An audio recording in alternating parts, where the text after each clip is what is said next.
కొండా విశ్వేశ్వరరెడ్డి గారు, మీరంటే నాకు గౌరవం ఉండే, కానీ ఈరోజు మీరు చేనేత కళాకారులు దేశవ్యాప్తంగా చేస్తున్నటువంటి జీరో జీఎస్టీ ఉద్యమాన్ని పలచగా చేసి మాట్లాడుతూ ఉన్నారు. విశ్వేశ్వరరెడ్డి గారు, మీకు ఆమ్దానికి టర్నోవర్కి తేడా తెలుసా? ఆమ్దాని అంటే ఇన్కమ్, టర్నోవర్ అంటే మనం చేసిన వ్యాపారం యొక్క విలువ. వ్యాపారం విలువ ఇన్కమ్గా పరిగణించబడదు. అయినా జిఎస్టీ పరిమితి కూడా 20 లక్షలే, మీరు 40 లక్షలుగా పేర్కొన్నారు. ఒకసారి ఎంక్వైరీ చేయండి. మీరు జిఎస్టీ ఆఫీస్కి పోయి ఎగ్జంప్షన్ ఎంతవరకు ఉందనేది మీరు ఎంక్వైరీ చేయండి. మీరు అసత్యాలు ప్రచారం చేయకండి దయచేసి. మీరేమన్నారు?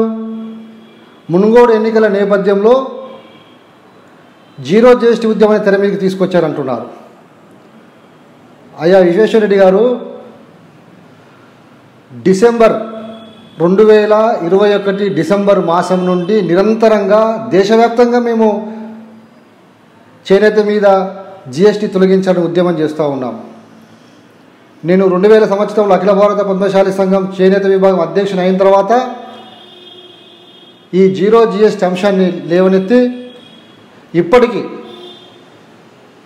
13 రాష్ట్రాలు, 15 రాజకీయ పార్టీలు, ఒక ఇండిపెండెంట్తో కలిపి 66 మంది ఎంపీల మద్దతు కూడగొట్టాం. కొండా విశ్వేశ్వరరెడ్డి గారు, మీకు ఒక విషయం తెలుసా? కర్ణాటకలో 2 బీజేపీ ఎంపీలు మాకు సంతకాలు చేసినారు. పశ్చిమ బెంగాల్లో ఒక బీజేపీ ఎంపీ చేనేత మీద జిఎస్టీ ఉండకూడదు, ఇది మన భారతీయ వారసత్వ సంపద అంటూ వారు మాకు మద్దతు తెలియజేశారు. మీరు నిజాలు తెలుసుకోండి, నిజాలని చెప్పండి, కానీ ఇలాంటి అసత్య ప్రచారం చేయకండి. ఈ అంశం మీద మీరు ఏదైతే లేవనెత్తినారో రోజుకొక విషయాన్ని మీ ముందుకు తెలియజేస్తాను. ఇవాళ మోడీ గారు వచ్చిన తర్వాత ఖాదీ ఉత్పత్తులు గణనీయంగా పెరిగాయని మీరు సోషల్ మీడియాలో ప్రచారం చేస్తున్నారు. నేను ఆర్టీఐ చట్టం ద్వారా మీ కేంద్ర ప్రభుత్వం నుంచి తీసుకొని మొన్న బయట పెట్టాను. గ్రాఫ్ పడిపోయింది.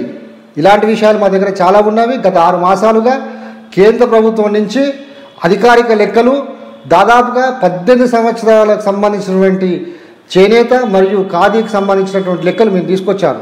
మీరు ఏమేమి పథకాలు రద్దు చేశారు, మీరు పెట్టినటువంటి బడ్జెట్ విషయాలన్నీ కూడా త్వరలో పార్టుగా